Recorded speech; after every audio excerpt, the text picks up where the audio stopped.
পরিচালনা করার স্বার্থে এবং মানুষের কল্যাণে যাতে মিডিয়া পরিচালিত হয়, দেশের কল্যাণে হয়, সেটি বাস্তবায়ন হবে সেই আশাবাদী। এবং আমাদের আজকের যে সেমিনার, সেই সেমিনারের এটি সার্থকতা হবে যদি জাতীয় সম্প্রচার নীতিমালার যে ড্রাফটের অবস্থা আছে সেই সুন্দর এবং সার্থকভাবে সম্পন্ন করা হয়।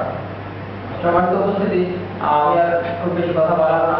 আপনাদের সকলকে বিশেষ করে বাংলাদেশ ছাত্রলীগ জাতীয় কেন্দ্রীয় সাধারণ সম্পাদক শাহজাহান সাজু এবং অন্যান্য নেতৃবৃন্দ সকলকে আবারও ঢাকা বিশ্ববিদ্যালয়ের মাননীয় উপাচার্য এবং ঢাকা বিশ্ববিদ্যালয় সাংবাদিক সমিতির প্রধান উপদেষ্টা জনাব অধ্যাপক ডক্টর সিদ্দিক স্যার, প্রধানমন্ত্রী তথ্য বিষয়ক উপদেষ্টা জনাব ইকবাল রহমান চৌধুরী এবং অন্যান্য অতিথিবৃন্দকে আন্তরিক শুভেচ্ছা অভিনন্দন জানিয়ে আমি আমার বক্তব্য শেষ করছি।